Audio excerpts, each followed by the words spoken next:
한정민으로서는 아내의 실종 신고를 할 수 있는 입장도 아니었다.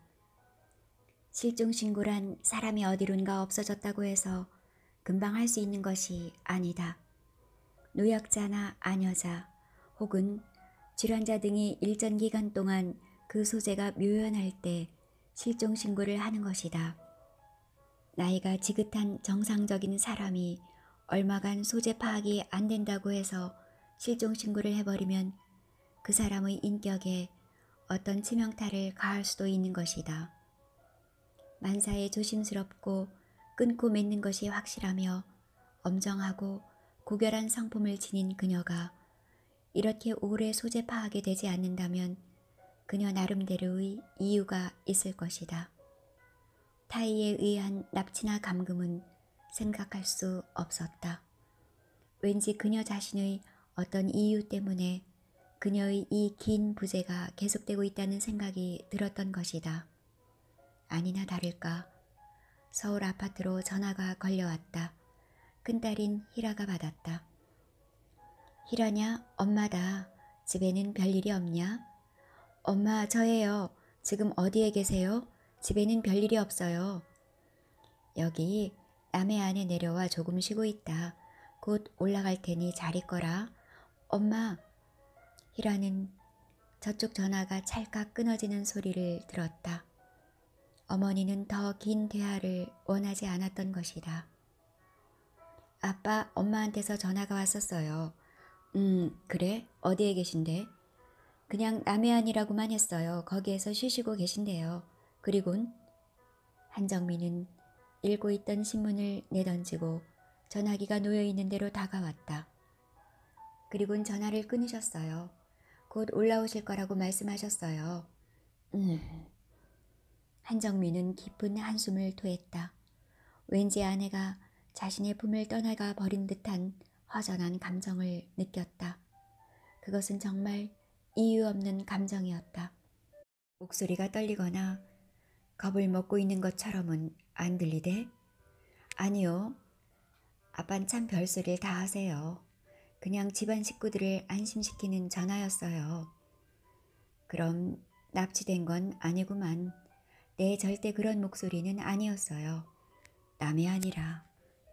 한정민은 생각에 잠기는 눈치였다.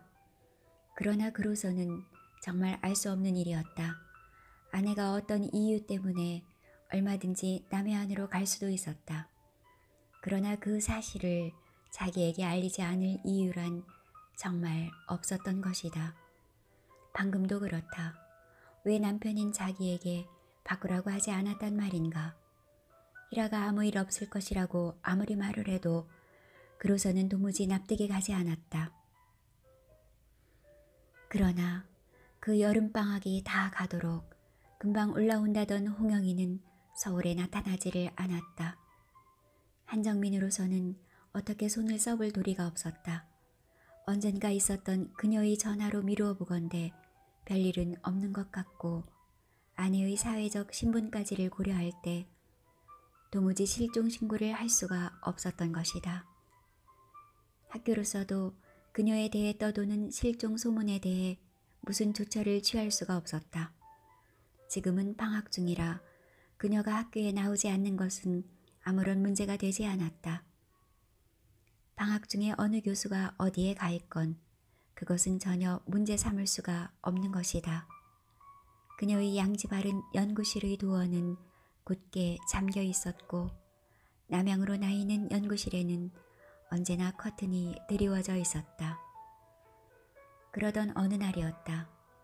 개학도 다가와 1학기 말에 치르지 못했던 학기말 시험 공고가 학내 게시판에 나붙었다. 학생들의 집으로는 개학을 알리는 통지문이 발송되었다. 겉봉의 발송인 주소를 부산에서라고만 쓰고 발송인의 이름은 분명히 홍영희라고 밝힌 한 통의 편지가 학장에게 배달되었다. 그 편지를 받은 학장은 적이 놀라지 않을 수 없었다. 끈질긴 실종 소문을 그녀는 뿌리고 있었기 때문이었다. 무엇보다도 발신인의 주소가 명기되지 않았던 것이다. 조기 방학을 공식화하기 위한 교수의 의석상에서 뜻밖에도 그녀가 토해놓았던 얘기들이 여태껏 머릿속에 머물러 있었다. 그때 그가 그녀에게서 받은 인상은 보통 여자가 아니라는 사실이었다. 그녀는 강기의 여자였고 게다가 뛰어난 여자인 듯 했다. 사직서. 본인은 여러 가지 개인 사정으로 인하여 본직을 사직하고자 하오니 선처해 주시기 바랍니다. 1989년 8월 25일 부교수 홍영희. 학장은 입 밖으로 토해내지는 않았지만 이크, 올 것이 왔구나 하는 소리를 목구멍 안에서 부르짖었던 것이다. 학장은 이것이 예선일이 아니라고 생각했다. 그녀가 밝힌 여러 가지 개인 사정이 무엇인지 알 수 없었으나 누구나 인정할 수 있는 사정을 그녀가 가지고 있지 않음이 확실한데 그녀가 사표를 제출하는 것은 무슨 복선이 있는 듯 했다. 원래가 대학 선생이라는 자리는 사표를 내거나 또 반려하거나 수리하거나 하는 경우가 아주 희박하다. 다른 대학으로 옮겨가기 위해 사표를 내는 경우를 제외한다면 거의 없다고 해도 과언이 아니다. 홍 선생은 무슨 숨겨진 이유를 가지고 사표를 낸 것일까? 학장은 혼자 생각을 거듭하였으나 도무지 짐작할 수가 없었다. 적어도 겉으로 드러난 뚜렷한 이유란 없는 것이다. 그는 교무과장을 불렀다. 교무과장이 절대 비밀로 하고 아셔야 할 일이 있어서 오시라 했습니다.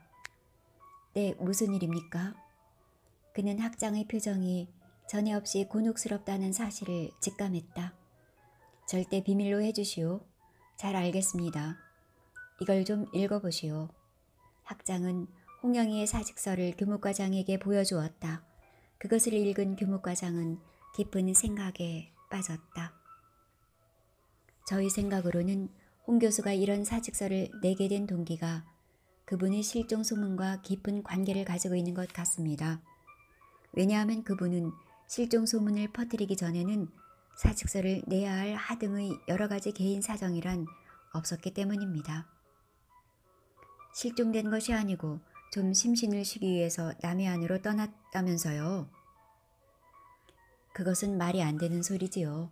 아무려면 방학이 되었는데 서울에 있는 가족에게로 올라가시지를 않고 한 달 이상 쉬기 위해서 남해 안으로 가셨겠습니까? 게다가 자신의 소재를 알리는 소식 한 번 주지 않았다고 하지 않습니까? 그럼 교무과장은 홍 선생이 사표를 낸 것은 그분이 남해 안으로 간 그 사실 때문이란 말인가요? 네, 그렇습니다. 그렇다고 무슨 일로 남해 안으로 갔는지 모르지만 그 일로 사표까지 내겠어요? 저도 그 점이 의심스럽습니다. 좀 더 두고 기다려보시죠 뭐. 그렇게 합시다. 만인이 알고 있는 시국 사건과 관련되어 있는 것도 아니고 학장과 교무과장은 홍영희 선생의 사표 수리건에 대하여 의견이 일치를 보고 헤어졌다. 사표를 수리하지 않겠다는 것이 아니라 그 이유를 알고 나서 수리하겠다는 것이었다. 대학의 홍영희 선생과 관련하여 이런 일이 벌어지고 있는 사이 그녀의 서울 집에서도 놀라운 일이 벌어졌다. 역시 부산에서 발송되어진 그녀의 편지였는데 주소가 적혀 있지 않았다. 희라 아빠에게 가정으로 되돌아갈 수 없는 일이 생겨서 이혼을 결심했습니다. 구체적인 내용은 묻지 마시고 이혼 수속을 밟아 정리해 주시기 바랍니다. K 변호사에게 통보해 놨으니 저희 법정 대리인으로 해주시기 바랍니다. 재산 문제와 양육권 문제 등 모든 것은 K씨에게 일임해 놓았습니다. 저를 찾지 말아주시기 바랍니다. 국내에는 있지 않을 것입니다. 1989년 8월 25일 부산에서 홍영희. 편지를 받아 읽은 한정민은 너무나 놀랐다. 도대체 이게 무슨 일인가? 말도 안 되는 소리였다. 도대체 무슨 일이 벌어졌기에 이런 사태가 야게 되었는가? 무엇보다도 먼저 아내를 만나보아야 할 것 같았다. 만나서 무슨 영문인지 들어보아야 했다. 그러나 그녀가 주소를 알려주지 않으니 찾아갈 수가 없었다. 물론 전화를 할 수도 없었다. 그는 딸아이들에게는 비밀에 붙였다. 무슨 일이 벌어졌는지 모르지만 이웃만은 쉽게 동의해 줄 수 없다는 결론을 내렸다. 설령 그녀가 어떤 눈팽이하고 바람이 나서 살림을 차렸다고 하더라도 이웃만은 쉽게 동의해 줄 수 없다고 생각했다. 아빠, 편지에 뭐라고 씌웠어요? 그래. 엄마가 그냥 잘 계신다고. 왜 연락을 안 하시고 또 주소도 쓰지 않으신대요? 그런 얘기는 씌어 있질 않아. 그냥 잘 쉬고 있다고만 씌어 있어. 좀 더 쉬다가 올라온대. 그는 끝내 편지를 딸들에게 보여주지 않았다. 그는 어떻게든 이를 파국으로 몰고 가지 않고 수습해야만 한다고 생각했다. 이를 수습하기 위해서는 그녀를 만나야만 했다. 도대체 아내를 어디 가서 만난단 말인가? 이 사실이 잘못 얘기가 번지면 충분히 기삿거리가 될 수도 있었다. 그는 딸들을 포함한 그 누구에게도 이 얘기를 하지 않겠다는 결심을 했다. 자기 자신 이외의 사람이 알게 되면 얘기는 번져나가기 시작할 것이다. 자기가 아내의 향방을 학교에 물었던 것도 후회스러웠다. 설령 아내가 외국을 나가는 한이 있더라도 이를 극한적으로 끌고 가지 않고 조용히 기다리면서 수습하는 쪽으로 처리하겠다는 결심을 굳혔다.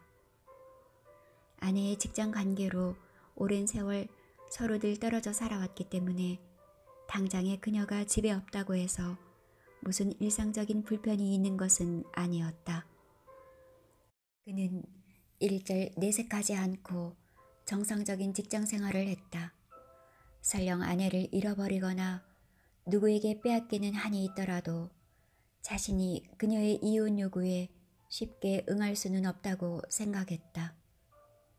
한정민이 아내의 이혼 요구를 묵살하고 이를 수습하는 방향으로 처리하기로 마음먹은 이유는 아내는 지금 어떤 일을 저질렀는지는 몰라도 결국 가정으로 돌아오고 말 것이라고 생각했기 때문이었다. 그녀와 한 해 두 해 산 것이 아니었다. 그는 나름대로 그녀를 잘 알고 있었다.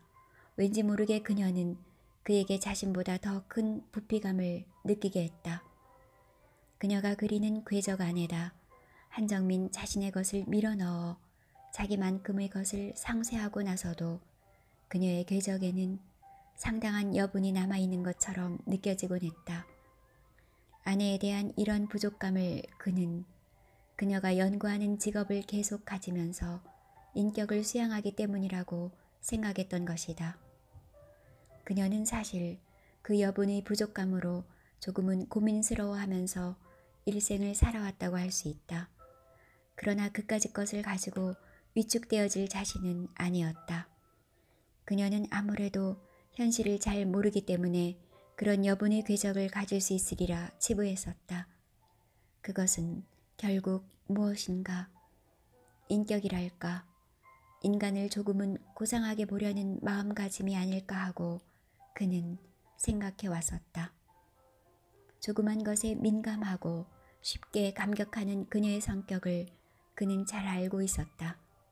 그것은 그녀의 성격 탓이기도 했으나 현실을 직접적으로 부딪히지 않고 대학의 아카데미즘에 빠져있기 때문이라고 치부했던 것이다.